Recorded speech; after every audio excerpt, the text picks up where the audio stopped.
اپنی گھڑی دیکھنا بند کر دیں، چونکہ ووٹ آف تھینکس کا بھی وقت ختم ہو چکا ہے۔ تعمیل حکم کے لیے چند باتیں عرض کروں گا۔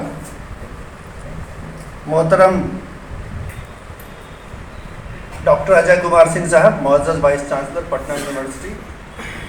پروفیسر اعجاز علی ارشد صاحب، سابق وائس چانسلر مولانا مظہور الحق عربی و فارسی یونیورسٹی، پروفیسر عید محمد انصاری صاحب، سابق pro vice chancellor Maulana Mazharul Haque عربی و فارسی university, professor Atul Aditya Pandey ji, director UGC Malviya teacher training centre Patna university, doctor Mohammad Sadiq Hussain صاحب، صدر شعبہ فارسی، جناب ڈاکٹر شہاب ظفر اعظمی صاحب، یہاں جلوہ افروز دیگر صدور شعبہ جات، بزرگ اساتذہ کرام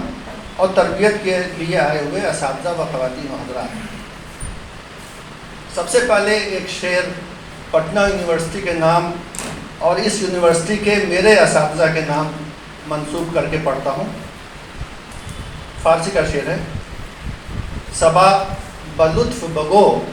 ان غزال رانا را، کہ سر بکو ہو بیاباں تو دادہی مارا۔ شعر کا مفہوم یہ ہوا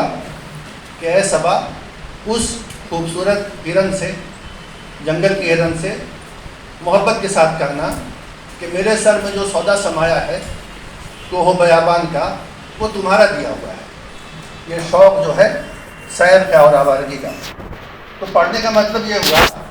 کہ یہاں سے تو نصابی تعلیم حاصل کی، لیکن علم کی جو پیاس ہمارے اساتذہ نے یہاں جگائی وہ اس کے بعد ہمیشہ ساتھ رہی، اور وہ مجھے زندگی میں بہت آگے لے گئی۔ عہدے اس کے سامنے کچھ بھی نہیں۔ آج یہاں شریک محفل ہو کر بےحد مسرور ہوں۔ پٹنہ یونیورسٹی میری مادر علمی ہے۔ اسکول کے بعد کی ساری اعلیٰ تعلیم یہیں پائی۔ میری خوش نصیبی یہ رہی کہ فارسی کی بھی اعلیٰ تعلیم اسی یونیورسٹی میں پائی ہے۔ میں شعبہ فارسی پٹنہ کالج اور شعبہ فارسی پٹنہ یونیورسٹی کا باقاعدہ اسٹوڈنٹ رہا ہوں، انرولڈ، اور میرے اساتذہ میں بڑے بڑے نام تھے: پروفیسر محمد صدیق صاحب، پروفیسر انوار احمد صاحب، پروفیسر غفار صدیقی صاحب، خواجہ افضل امام صاحب، پروفیسر حبیب المرسلین صاحب وغیرہ۔ اور اساتذہ نے ہمیشہ ترغیب دی کہ لیکچرر بن جاؤ۔ اس زمانے میں لیکچرر ہوا کرتے تھے، لیکن میری بدقسمتی کے دل میں وہ سودا سر میں سمایا تھا جس کو بہت پہلے اکبر الہ آبادی فرما گئے ہیں کہ عشق سودائے سول سروس، عشق لائے لائے سول سروس کو اس مجنون نے، عشق لائے لائے سول سروس نے اس مجنون کو اتنا دوڑایا لنگوٹی کر دیا پتلون کو۔ لنگوٹی تو نہیں کیا لیکن پتلون نصیب ہو گئی، علمی مرتبہ نہیں نصیب ہوا۔ جو یہاں تربیت کے شریک نئے اساتذہ کرام ہیں، ان سے میرا یہ عرض کرنا ہے کہ آپ کا بنیادی فریضہ اردو، فارسی اور عربی کے نصاب کی تعلیم ہے، اور اسی پس منظر میں یہ تربیتی پروگرام آپ کے لیے منعقد کیا گیا ہے۔ لیکن اس مقصد کی تکمیل جو آپ زندگی بھر کریں گے، اس کے ساتھ ایک اور بڑے مقصد کے لیے بھی کوشاں رہنا بہتر ہوگا۔ وہ یہ ہے کہ نہ صرف نصابی تعلیم پر توجہ دی جائے، بلکہ علم اور ادب کے شوق اور وسیع مطالعہ کے لیے طلباء کو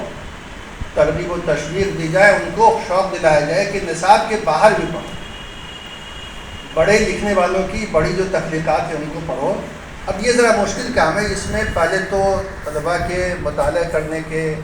علم حاصل کرنے کے، ادب کو سمجھنے اور انجوائے کرنے کے ذوق کو بڑھانا ہوگا، پیدا کرنا ہوگا، بڑھانا ہوگا۔ یہ بھی دیکھنا ہوگا کہ کس طالب علم کو کس چیز کے پڑھنے میں لطف آ رہا ہے۔ کسی کو ہو سکتا ہے کہ شاعری پڑھنے میں لطف آئے، کسی کو فکشن میں، افسانہ یا ناول میں، کسی کو مزاحیہ ادب میں۔ تو شروعات وہاں سے ہوتی ہے،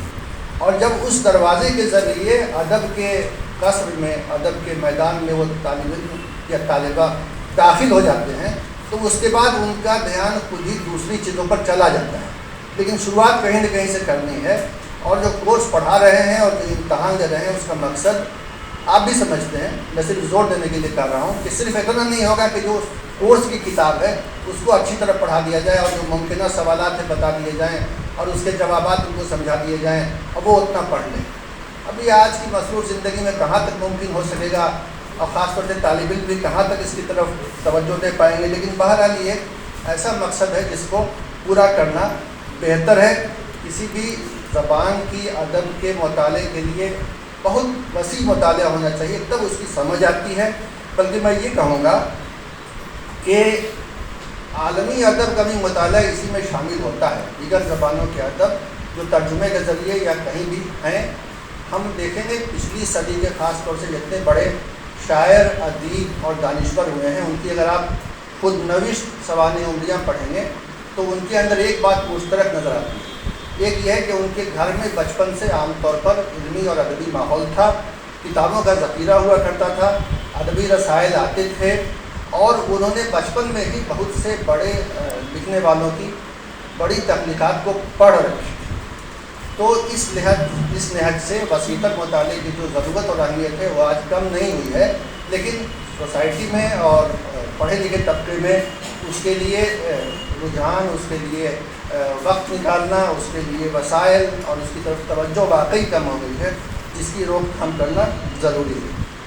دوسری چیز جو اسی سلسلے کی ہے، وہ آخری بات کر کے میں بات ختم کروں گا، وہ یہ ہے کہ اردو کے طلباء کو، چاہے وہ گریجویشن کے ہوں، پی جی کے ہوں یا ریسرچ اسکالر ہوں، فارسی کی مناسب تعلیم کہیے یا فارسی زبان کی سمجھ اور اس کا بھی ذوق اور شوق ہونا بہتر ہے، کیونکہ اردو زبان کی جو ترکیب ہے، جو نشو و نما ہے، جو اس کے الفاظ ہیں، جو اس کے محاورے ہیں، ضرب المثل ہیں، فارسی کے بہت سارے ہیں، اور بہت سی اصناف ہیں جو ادب کی ہیں، چاہے غزل ہو، رباعی ہو، قصیدہ ہو، مثنوی ہو، سب فارسی سے آئی ہوئی ہیں۔ تو پہلے یہ بھی تھا کہ اکثر کالجوں میں شروع میں اردو اور فارسی کے شعبے مشترک ہوا کرتے تھے، اور اس کے علاوہ اگر مشترک نہیں ہوئے تھے تو جتنے پروفیسر یا بڑے عالم ہوئے ہیں اردو کے، انہوں نے فارسی میں بھی ایک ایم اے الگ سے کیا ہے، ایم اے اردو کرنے کے بعد، اگر آپ پڑھیں گے ان کی زندگی کے بارے میں، یا جو فارسی والے ہیں انہوں نے بھی اردو میں یا انگریزی میں ایم اے کیا ہے۔ تو دوسری زبان میں بالخصوص اردو اور فارسی میں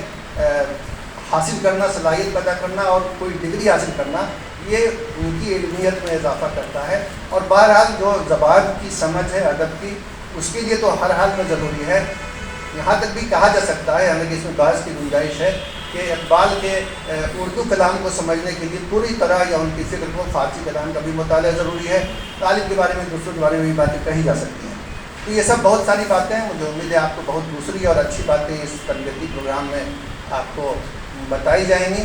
اور میں امید کرتا ہوں کہ یہ بہت کامیاب ہوگا۔ میں آج کی اس پروگرام کے لیے پروفیسر اتل آدتیہ پانڈے جی کا شکریہ ادا کرتا ہوں، اور ڈاکٹر محمد صادق حسین صاحب کا شکریہ ادا کرتا ہوں کہ انہوں نے مجھے یہاں بلایا اور آپ کے سامنے